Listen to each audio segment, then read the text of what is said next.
A lot of the time in those funks, it is probably the time it's most crucial for me to use my planner because there's so much going on. But because I'm feeling so much in a funk, I don't want to touch it. And then I feel even more like my life is just spiraling down the drain. Hi everybody, it is Friday, April 5th. I am doing Plan As You Go, where I show you how I use my planners, my bullet journal, my Erin Condren, and my power sheets together in tandem for a whole month. You guys, yesterday, if you've been following along at all, then you noticed that yesterday there was no video. And that was because YouTube was having some trouble. I tried uploading it, took about 2.5 hours, which is way longer than usual. And then it took another hour to process, which is extremely longer than usual.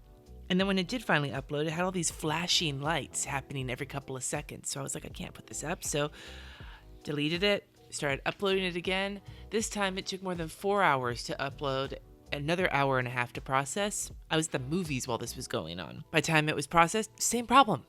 So this morning I uploaded it. It went live. Everything worked fine. Finally. So I think I'm going to use this as an opportunity to move Plan As You Go one day in advance. So like, every day, the video you will get is the previous day's video. This will give me some breathing room because one of the issues I run into is that I am up against the wire to get the video edited, uploaded that day.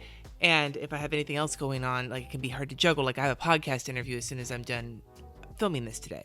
So I think this will just give me a little bit more space, especially on this coming up Sunday when I'm having such a busy day. It'll mean I can still put a video up, but that I won't be so stressed out to get that video up that day.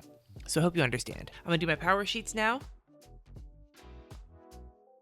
All I did was my couple of daily things that I've been on top of, which is fine. I had a lot happening yesterday and the problems I was running into both with the video upload. And then remember how I said yesterday that or maybe I didn't say, maybe it was in the video that just went up.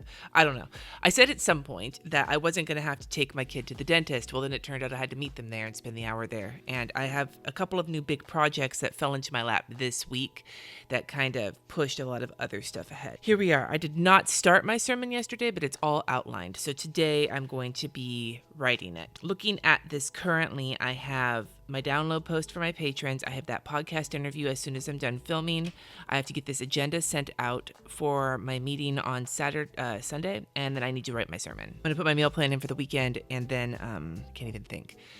And then the weather as well. You guys, you have no idea. I'm going to try and answer some of the leftover questions from before today, but we'll see. I'm kind of like a little on edge right now between the interview I'm doing today, which will be going live on Monday, is when I'm really excited but also really nervous about, and with everything else that's been happening. I will tell you all about the things that happened this week, the big projects that fell into my lap that I am working on now that are exciting. I will tell you all about them in the next couple of weeks as I can talk about them. So stay tuned, but just suffice it to say that I had a bunch of awesome things happen this week, but I also have this sermon to write, and my brain is just starting to melt down. So we're going to just take it as we can.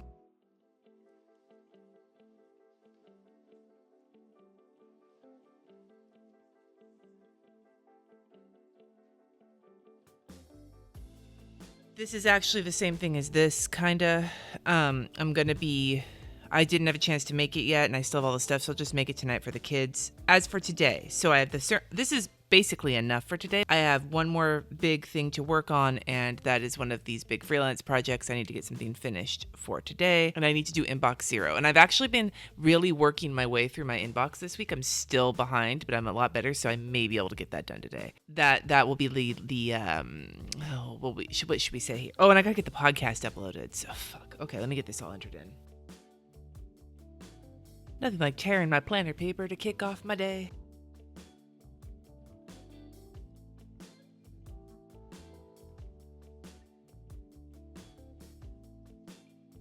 All right, so I just put the 3 things that I need to add and then tried to breathe because I really need to remember to do that today. The other thing I'm going to add is that Katie actually will likely be going to a friend's house tomorrow. And I need to put that on here, but I will do that fucking tomorrow. That is tomorrow Cindy's problem. While I am moving over to my bullet journal, Hillary asked me, what is your process of choosing a planner style? What things do you consider when you're trying to decide? I've tried all 3 of the major layouts, hourly, vertical, and horizontal, but I can't decide what's best for me. I found myself just finding a way to make each type work. I told you in the comment that you might find my answer surprising. I actually don't need my planner layout to perfectly work for me. I've said this before. I really like my planner to be a little bit uncomfortable because then it forces me to get creative. And if I had the perfect planner for me for forever, I would get bored so quickly. Now, I was actually just going through this because I was starting to think about what layout I would want for next year. I was thinking, do I want to switch?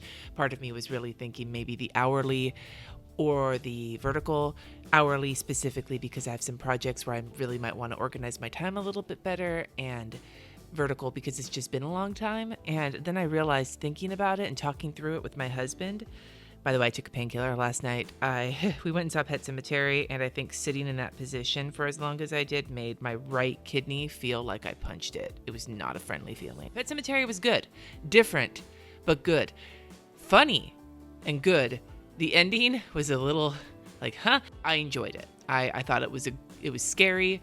There was a point where everybody in the theater shrieked, and then we all started laughing. One of those like, I didn't really think that was scary. So if you like scary movies, give it a shot. If you don't like scary movies, stay away. Anyway, so I was thinking through all the different layouts, and then I realized the thing I'm loving the most about the horizontal is the ability to utilize the size and the lettering and everything else. And I don't know if anything in the other two layouts would add anything to my experience. So I think I'm going to go with the horizontal for next year. But how I choose really is just thinking about what I want to use it for exactly. Because remember, I use more than one. I use my bullet journal as well. And right now I'm using it for visualizing my day, which I could do with the hourly, but I'm not thinking linearly. Linearly, is that a word?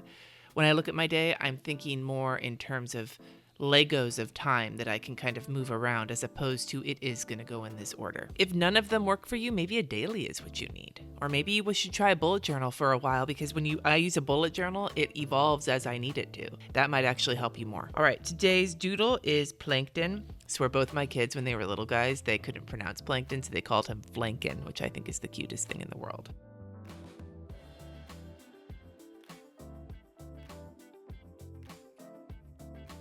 I'm making him super small down in the corner. Brienne asked me, does it bother you when you make a mistake in one of your planners? I'm semi-new to creative planning. I hate when I lose lettering chicken. Does this lessen over time? It might. It did for me. Like, I still white things out when they really bother me, but other times I'm like, fuck it, I don't care.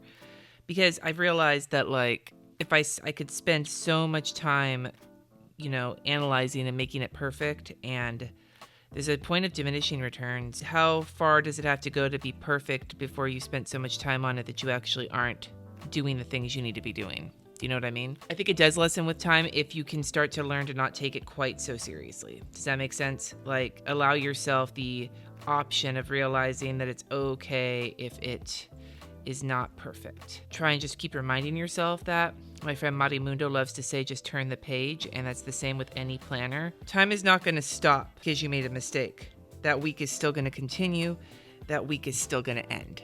And then you'll be on a fresh week. So try and think about it that way. You don't have to live with it. And if you really get sick of it, that's what whiteout is for.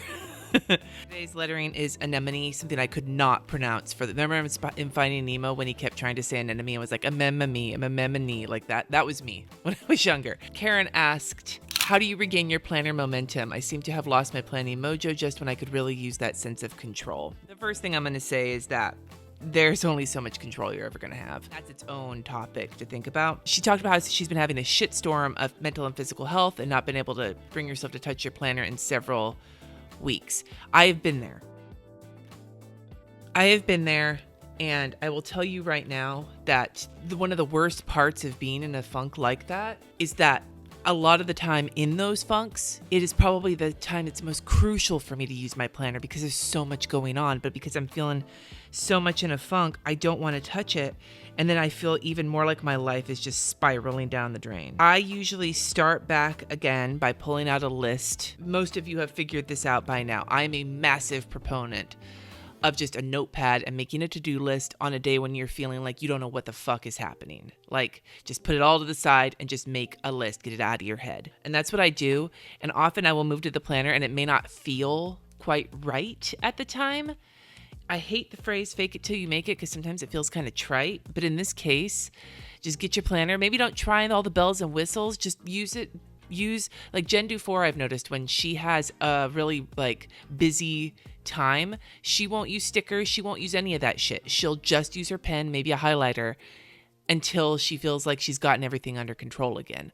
Just get it out, get the things you need to get out. Because remember that even if you're not feeling the mojo of planning, just keeping an eye on what you're supposed to be doing will help ease a little bit of that stress. Even if it doesn't feel that way when you're starting, just force yourself to do it and just follow through with it. And don't worry about all the bullshit that comes along with the hobby, just the barest basics. And you'll start to get it back once you start to feel like it's kind of like a self-fulfilling prophecy. Your life feels like you're out of control because you're not using your planner, but using your planner makes you feel like you're not doing it right. But by using it slowly but surely, you'll start to feel under control again. So just do it, and that feeling will start to come back. I promise you. I did declutter some of my social media feed. I don't think I decluttered all of it, but I got a good chunk of it. All right, let's get today in. So I still have a handful of questions. So I'm still not going to take any more today because I have a handful of questions left. I don't know if I can do that. You guys are just so good at asking questions. But I have this podcast interview in very soon, and I need to finish filming this and make my to-do list. So I will finish answering questions tomorrow, and then I will ask for some more, and I will bring more in soon. But yes, I am still enjoying Plan As You Go. My life has just become, I was referring to it as the Tasmanian devil. Like the when he's like twirling around, that's what it feels like right now.